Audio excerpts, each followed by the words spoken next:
we're going to a different economy, and we're going to be learning more about that as we go. But clearly, we're learning that things can be done from remote locations. We're learning that technology can replace people even more than we thought. We're not going back to the same economy. We're recovering, but to a different economy, and it'll be one that is more leveraged to technology. And I worry that that is going to make it even more difficult than it was for many workers. In Silicon Valley, and my friends who work in technology know that what we did to the manufacturing workers, we are now going to do to the retail workers, the call center workers, the fast food workers, the truck drivers, and then even bookkeepers, accountants, insurance agents, lawyers, and on through the economy. So what happened to the manufacturing workers is a very clear sign of what's going to happen. Welcome to the Crypto Teacher. And guys, I come back with that video just to make you think. Now we have Crypto Dad Giancarlo. And remember, I've been over Giancarlo about Ameribor, the unsecured rate that's going to handle all these derivative swaps on Ethereum blockchain. But this video is very, very powerful, guys, because it goes over the previous videos that I said. He basically said the same thing. Now, of course, the digital dollar, they're working on it. But she brings up China in the video I'm going to let you see. Giancarlo says that China is going to be giving away the actual digital yuan to the actual Olympians and letting them use it. So, guys, we definitely know that the digital yuan is going to be live the first part of the year of 2022. And I've said it over and over and over, guys. The rise of China, the dragon, and the downfall of America to Babylon. And we actually funded this. If you have my book, you already know. Those who listen to the channel, you basically already know. But anybody new, we definitely are going to have a battle with China. Of course, China is already going to be the winner because we know when it comes to the New World Order, everything is planned out. Enjoy the rest of the video. Chairman of the U.S. Commodities Futures Trading Commission. He is now Digital Dollar Project co-founder and counselor at Wilkie Farr and Gallagher, senior counsel, Christopher Giancarlo. Christopher, it's great to have you this morning. Thanks very much for being here.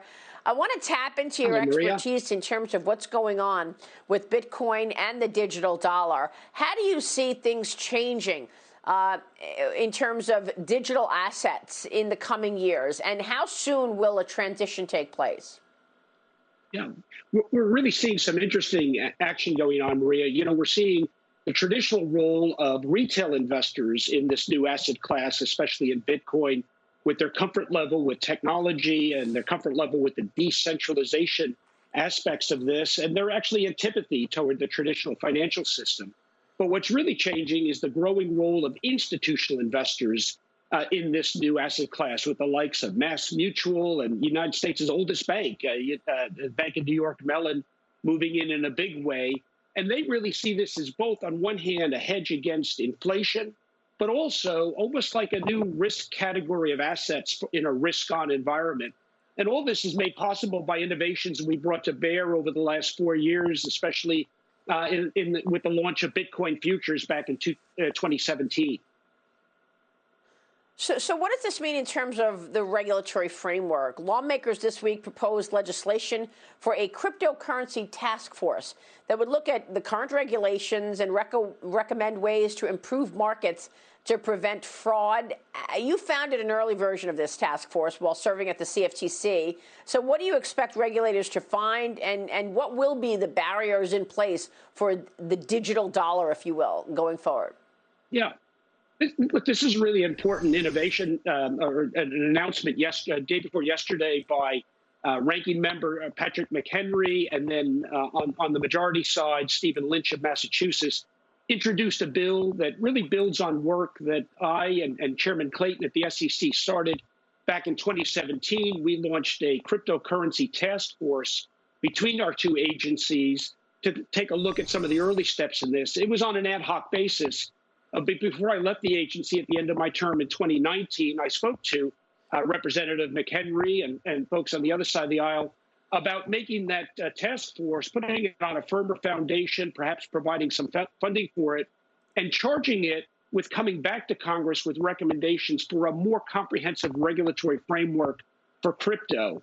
And I'm delighted to see that some of those ideas have germinated and resulted in a bill that was announced this week that would do just that. It would take the task force that we started, put it on a more regular footing, but then charge it with coming back to Congress in 12 months with some ideas around a more comprehensive framework for crypto regulation to focus on some of the issues of investor protection, but also what should be the right regulatory structure. And just lastly, you know, regulation can be a competitive advantage if you put markets onto a firm footing. And certainly on a global basis, the United States competes every day for regulated exchanges against our economic competitors.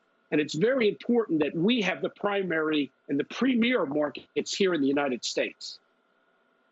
Yeah, I think this is a really important point. This is where I was going to go next. China is also trying to beat the United States in this effort.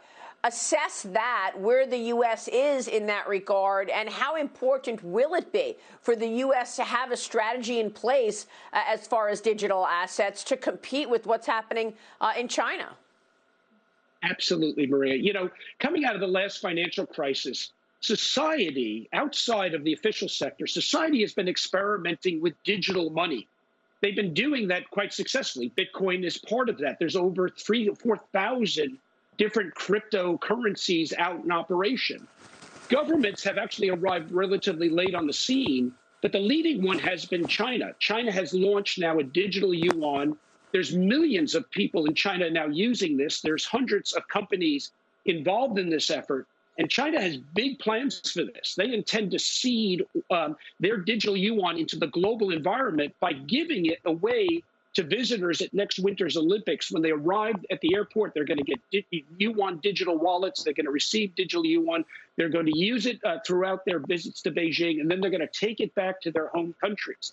They see this as a huge advantage. Why? Because who controls the underlying protocols, who controls the underlying standards of the future of money will control the future of money. Who controls the digital standards of digital money? And by the way, digital money is the future, and they see an opportunity to control the standards. And that's why we formed the Digital Dollar Project over a year ago to advance exploration of this for the United States. You know, the United States was the leader in the internet. The United States was the leader in the space program. And as a result of that, we had a leading role in setting the standards for those innovations. We need to lead in this innovation as well so that the standards for the future of money, the digital future of money, are standards that we've long believed in. The rule of law, free and fair open markets, and economic privacy. This is a really important conversation. The digital dollar, you say, is the future. What does that mean on a practical basis for people spending money, for institutions moving money? Well, you're absolutely right, because it's both important at the retail level and it's important at the wholesale level. You know, Marie, when you and I grew up, you know, we took a photograph with a camera. We'd have to go to Kodak to get it developed, and then we'd have to put it in an envelope if we wanted to send it to our grandparents, put a stamp on it, drop it in the mailbox. You know, our kids take a photo, a snap on a mobile phone, and they can send it anywhere in the world instantaneously. They're not going to get it developed, and they're not going to the post office. And they don't understand why they cannot do the same thing with money. Why can't money be sent as simply as you send a text message anywhere in the world? And that expectation is driving a lot of what's going on with cryptocurrency. It's driving a lot of what's going on with digital money. And we need to think more ahead where money is going, and that's where it's going. It's going to be a tremendous challenge at the wholesale level. It's going to be a tremendous challenge at the retail level, but it can be done. It can be done. Yeah. And what we need to do is take a leadership role. Are the U.S. banks, are the U.S. banks and the investment managers in this country prepared for this? Do they have strategies? Well, so look, people are still going to need banks to make loans. If you've got 100,000 Bitcoin or 100,000 digital dollars, but you need 400,000 to buy a house, you still need to go to banks to use that as collateral for what's called fractional banking, so that banks can lend. And there's still a very important role in that. Now, the role of correspondent banking, that is the role that banks do to verify identities, verify account sufficiency, to move money around the world, that part of banking is going to be challenged by this new innovation. In the same way that Kodak's business model was challenged by the innovation of digital photography. And that's why banks need to get out in front of this and not fall behind it. Because as you know, technology knocks everything down in its wake. You either harness it and ride it, or you get knocked over and taken over by it.